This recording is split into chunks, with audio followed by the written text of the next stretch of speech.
Hello दोस्तों, कैसे हैं आप लोग। तो 4-5 दिन के बाद आज मैं न्यूज़ का जो मेरा वीडियो है उसे बना रही हूँ। और वीडियो नहीं बनाने की वजह ये थी कि इस तरह का कोई बहुत बड़ा हेडलाइन नहीं आ रहा था जो कि एग्जामिनेशन पॉइंट ऑफ व्यू से बहुत ज़्यादा इम्पॉर्टेंट हो। हालांकि कुछ कुछ हेडलाइंस ऐसे हैं जिसकी चर्चा आज के इस वीडियो में की जाएगी। तो आज हम मेनली 19 सितंबर से लेकर जो 23 सितंबर मतलब 5-6 दिन में जो बड़ी बड़ी घटनाएँ घटी हैं, जो बड़े बड़े न्यूज़ हैं, उसकी चर्चा करेंगे। और एक वीडियो नहीं बनाने की वजह एक ये भी थी कि क्योंकि मैं हर रोज़ वीडियो बनाती थी मगर उसका व्यूज़ बहुत ज़्यादा नहीं जा रहा था, क्योंकि उसमें मैं एडिटोरियल की भी चर्चा करती थी। तो मुझे ऐसा लगा कि शायद आप लोगों को एडिटोरियल में उतना इंटरेस्ट नहीं है, तो क्यों ना सिर्फ मेन न्यूज़ ही अगर आपको देखना है तो हम सिर्फ मेन न्यूज़ की ही चर्चा करेंगे और वीक में 1 या 2 वीडियो बनाएंगे। तो इससे मेरा भी काम थोड़ा सा कम हो जाएगा। तो चलिए वीडियो की शुरुआत करती हूँ। लेकिन हमेशा की तरह आप लोगों से एक रिक्वेस्ट होता है कि अगर आपको वीडियो पसंद आता है तो उसको लाइक ज़रूर कीजिए और चैनल को भी सब्सक्राइब कीजिए। तो चलिए वीडियो की शुरुआत करते हैं। और हमारा जो पहला हेडलाइन है वो है हिजबुल्लाह और इजराइल के बीच जो संघर्ष चल रहा है उसकी चर्चा करते हैं। तो पिछले वीडियो में आपको बताया गया कि वहाँ पे हिजबुल्लाह के जो भी सैनिक थे उनके हाथ में जो पेजर था उसमें ब्लास्ट हुआ और जिसमें 20 से भी ज़्यादा लोगों की जानें गई। और इसमें बच्चे भी थे, महिलाएं भी थी और बाकी लोग भी थे। और ये क्योंकि पब्लिक प्लेस पे जब लोग पेजर लेके गए हुए थे, कोई शॉपिंग कर रहा था, कोई कुछ और कर रहा था, तो ऐसी जगह में एक मैसेज आता है और जैसे ही वो मैसेज रिसीव करते हैं उसमें ब्लास्ट हो जाता है। तो अब इसके ब्लास्ट होने की वजह क्या थी, तो जब इसके बारे में जो बाकी खबरें आई हैं उसमें ये जो ब्लास्ट करवाया गया वो इजराइल की एक खुफिया एजेंसी जो मोसाद है उसके द्वारा ये पूरी ऑपरेशन चलाई गई थी। और पिछले वीडियो में मैंने आपको ये भी बताया था कि जो सेल फ़ोन होता है, जो मोबाइल फ़ोन होता है, उसको ट्रैक करना बहुत आसान होता है क्योंकि वो टावर से जुड़ा हुआ होता है। लेकिन पेजर जो होता है वो रेडियो वेव्स के द्वारा वो चलाया जाता है और जिससे उसको ट्रैक करना थोड़ा मुश्किल होता है। तो इसी वजह से हिजबुल्लाह ने अपने लड़ाकों को बोला था कि वो मोबाइल फ़ोन का इस्तेमाल ना करें बल्कि पेजर का इस्तेमाल करें। और उन्होंने 5000 पेजर का ऑर्डर दिया था जो कि ताइवान में बना था। लेकिन इसका असेंबलिंग अलग अलग देशों में हुआ था और वो कुछ ऐसी कंपनियां थी जो कि उसे असेंबल जिसने किया था। तो ऐसी खबरें आई हैं कि जो मोसाद के जो भी एजेंट थे उन्होंने उसका पता लगाया कि कहाँ से पेजर बन रहा है और किस तरीके से किस रास्ते से होकर जा रहा है। तो उन्होंने उस पेजर के अंदर बैटरी और उसके बॉडी के बीच में कुछ एक्सप्लोसिव डाल दिया था। और उसके बाद जब वो लोगों के पास पहुंचा वो पेजर, तो उसके बाद उन्होंने उसको जो भी उसका मेन स्विच था उससे उसको कनेक्ट किया था। तो एक मैसेज भेजा और मैसेज को रिसीव करने के क्रम में जब उसको दबाया गया तो दर्जनों की संख्या में पेजर में वो एक ब्लास्ट हो गया था और जिसमें काफ़ी लोगों की जानें गई। उसके बाद अगले दिन जब एक फ्यूनरल चल रहा था उस दौरान वाकी टॉकी में के अंदर ब्लास्ट हुआ। उसकी वजह भी मोसाद ही था और इजराइल ने एक तरीके से खुलेआम चुनौती दी कि एक नई तरीके का वार की शुरुआत हो गई, एक नए वार की शुरुआत हुई है। और उसके बाद टारगेटेड मिसाइल से अटैक किया गया लेबनान के ऊपर, जिसमें हिजबुल्लाह के जो कुछ मेन जो लोग थे उनकी मृत्यु हुई। उसके बाद वहाँ पे पूरे लेबनान में हज़ारों की संख्या में इजराइल ने मिसाइलें गिराई। और उसके बाद बदले में लेबनान ने भी अटैक करना शुरू किया और उसने भी इजराइल के ऊपर मिसाइल दागना शुरू किया। और अब इन दोनों के बीच टेंशन इस तरीके से इस हद तक बढ़ चुकी है कि अब अमेरिका इसमें इंटरवेन कर रहा है और अमेरिका अपनी सेना को मिडिल ईस्ट भेज रहा है और जिस भी हद तक इजराइल को मदद कर सकता है वो मदद भेज रहा है। तो एक तरीके से ये हम कह सकते हैं कि पूरे जो इजराइल और फ़िलिस्तीन के बीच का जो संघर्ष था, जिसमें इजराइल को जहाँ यूरोपियन कंट्री और अमेरिका इजराइल को सपोर्ट कर रही थी, वहीं जो फ़िलिस्तीन को लेबनान या फिर यमन या फिर जो ईरान उनको फ़िलिस्तीन को सपोर्ट कर रही थी। तो अब ये युद्ध जो है वो फ़िलिस्तीन से आगे बढ़कर लेबनान तक पहुंच गया है और ये कहीं ना कहीं पूरे मिडिल ईस्ट को अपनी चपेटे में लेने की स्थिति में पहुंच चुकी है।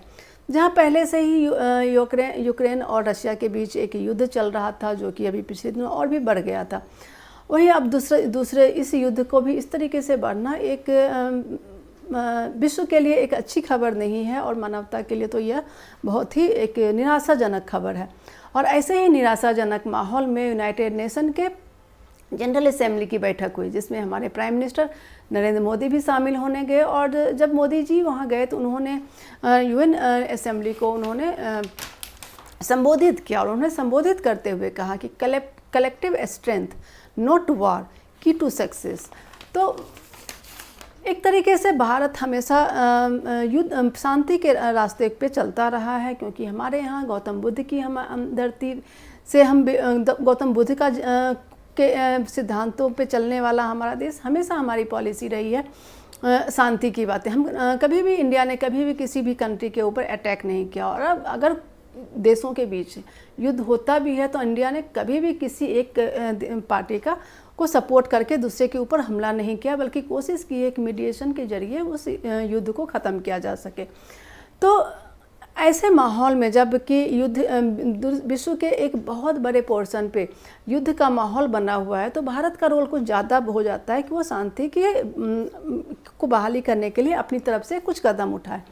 और ऐसे ही कुछ अटकलें लगाई जा रही थी कि जब मोदी जी जाएंगे न्यूयॉर्क जनरल असेंबली में को संबोधित करने, तो कुछ प्रस्ताव लेकर जाएंगे रशिया और यूक्रेन के युद्ध के संदर्भ में, या फिर फ़िलिस्तीन और इजराइल के युद्ध के संबंध में।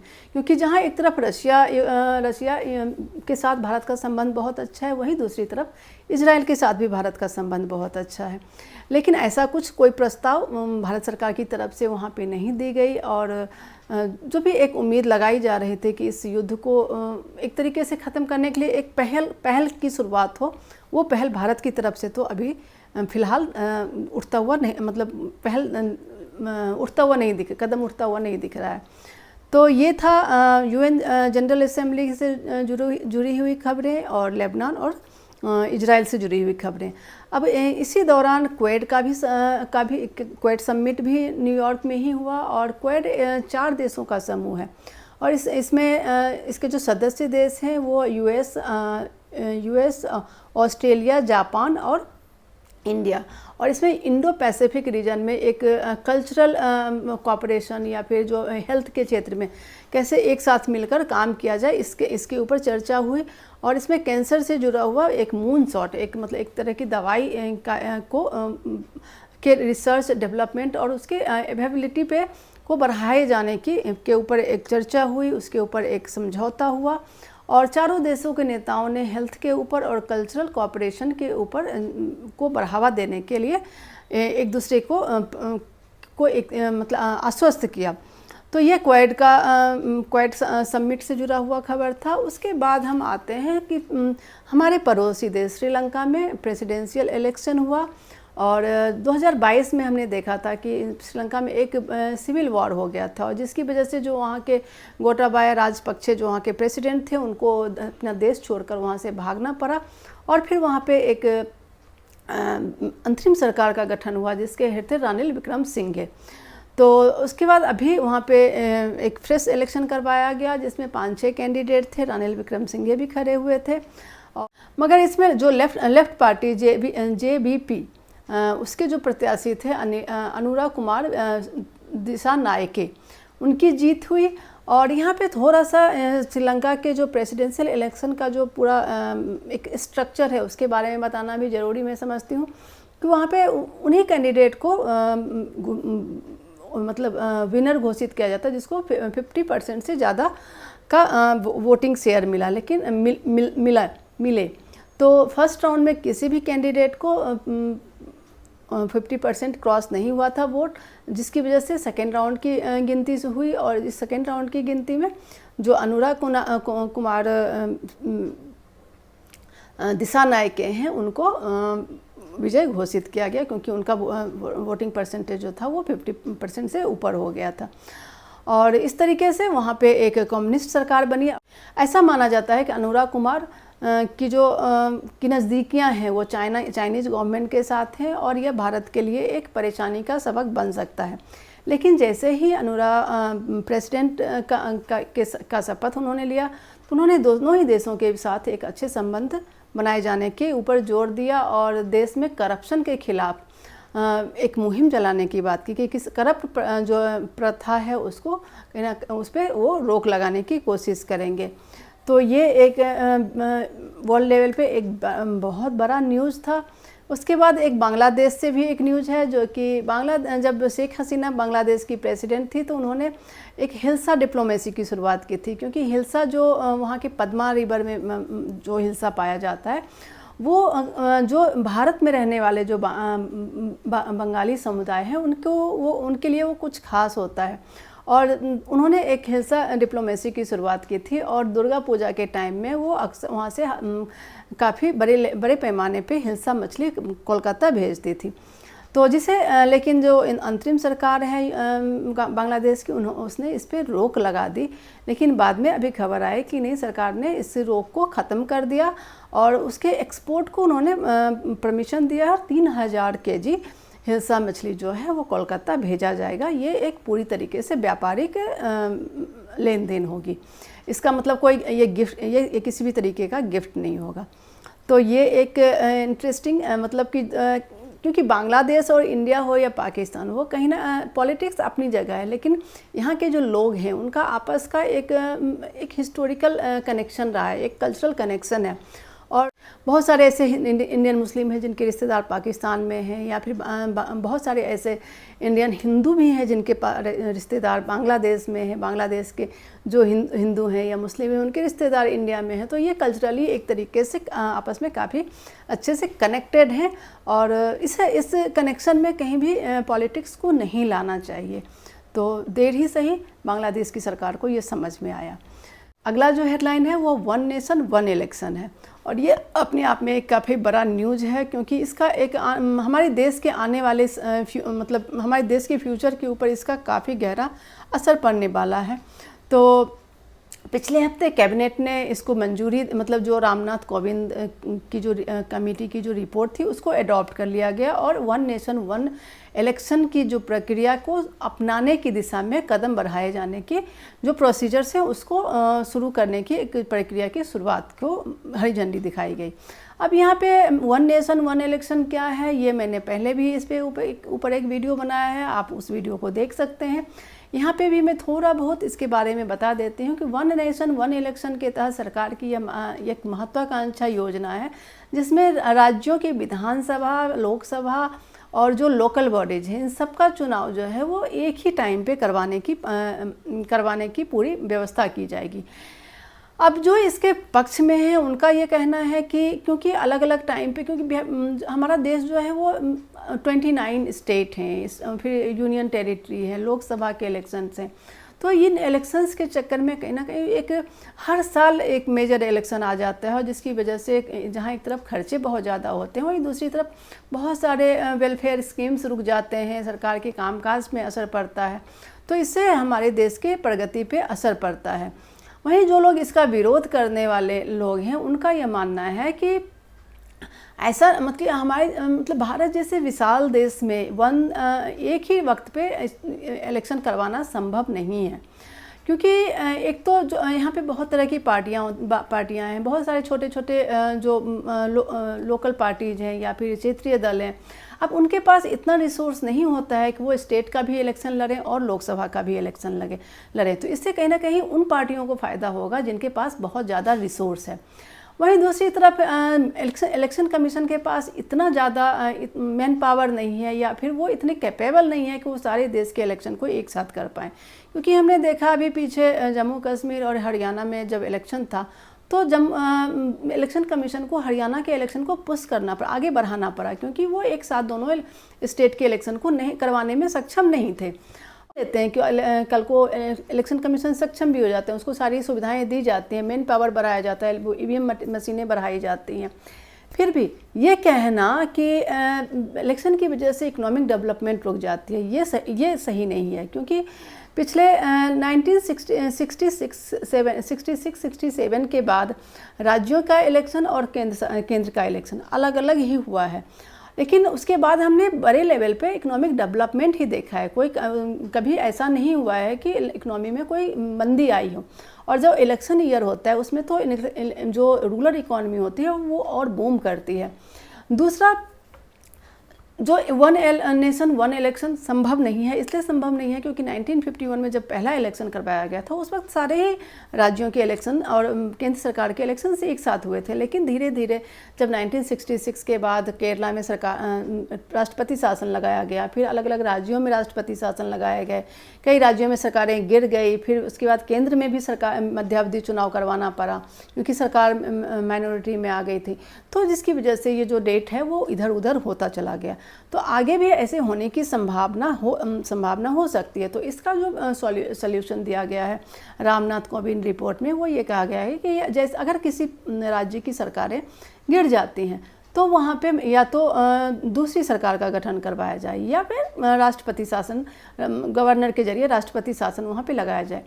लेकिन ये कहीं ना कहीं संविधान के साथ खिलवाड़ होगा क्योंकि एक जो एक लोकतांत्रिक मूल्य है जिसको जो एक फेडरलिज्म की जो बातें की जाती हैं कि राज्यों के अपने अधिकार हैं, उनकी अपनी स्वतंत्रताएं हैं और जिसमें कि केंद्र सरकार का कोई एक दखल अंदाजी नहीं होती है, तो ये सारी जो एक तरह का रिलेशन है वो इससे कहीं ना कहीं प्रभावित होगी और इसका आने वाले टाइम में काफ़ी बुरा असर हो सकता है। कल को हो सकता है कि केंद्र में ही सरकार बने और 2 साल में ही सरकार गिर जाए, 6 महीने में ही सरकार गिर जाए, क्योंकि हमने पीछे देखा है कि मध्यावधि चुनाव, कई बार मध्यावधि चुनाव हुए हैं क्योंकि सरकारें नहीं चल पाई हैं।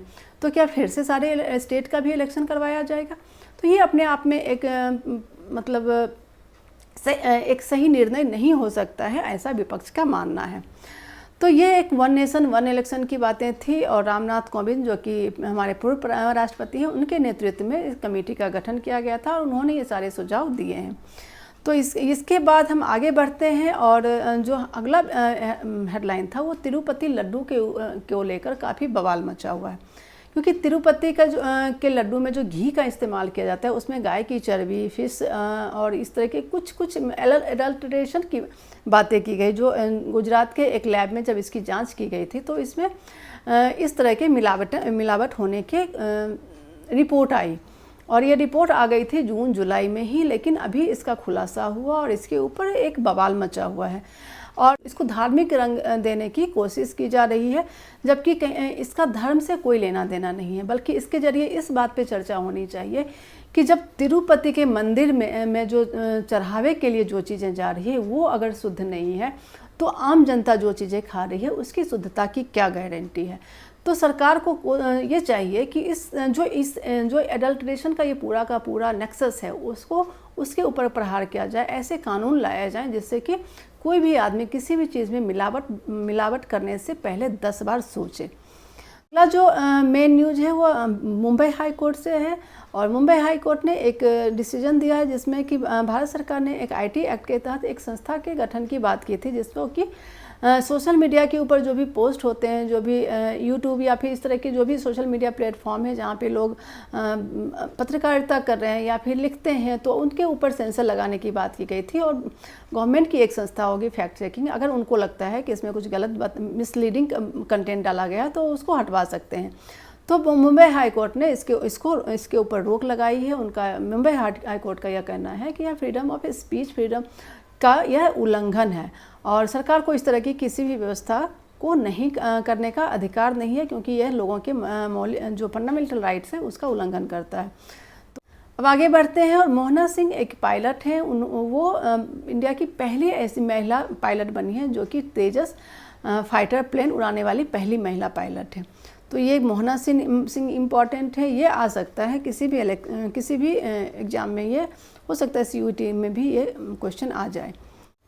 इसके बाद ऑस्कर की बारी और भारत ने लापता लेडी को भारत के जो ऑफिशियली जो ऑस्कर के लिए भेजा जाता है उसमें लापता लेडी को सेलेक्ट किया है और लापता लेडी जो है वो किरण राव की फिल्म है और इसमें 2 लड़कियों की कहानी है और ये बड़ी ही प्यारी सी फिल्म है।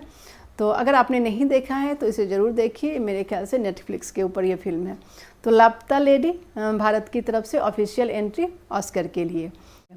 ये हुआ आतिशी जो कि अरविंद केजरीवाल के इस्तीफा के बाद आतिशी दिल्ली की नई चीफ मिनिस्टर बनी है और उन्होंने एक बवाल खड़ा कर दिया जब उन्होंने अपने ऑफिस में एक खाली कुर्सी रखी और और मतलब जो कि मुख्यमंत्री की कुर्सी थी उसको उन्होंने खाली वहीं पे रहने दिया और उन्होंने ये कहा कि अगले चुनाव में दिल्ली की जनता अरविंद केजरीवाल को चुनेगी और फिर अरविंद केजरीवाल यहाँ पे आएंगे और मैं उनके प्रतिनिधि के रूप में, जैसे कि राम के प्रतिनिधि के रूप में भरत ने शासन किया था, उसी तरीके से मैं केजरीवाल की प्रतिनिधि के रूप में दिल्ली की मुख्यमंत्री बनी हूँ, लेकिन मैं उनकी जगह मतलब वो नहीं लेना चाहती हैं।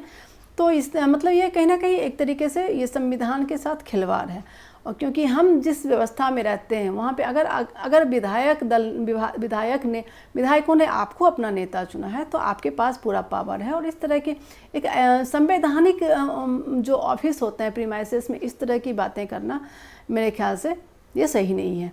तो अब आगे हम बढ़ते हैं और सबसे बड़ी खबर की चर्चा करते हैं और वो सबसे बड़ी खबर है चेस ओलंपियाड में भारत को स्वर्ण पदक का मिलना।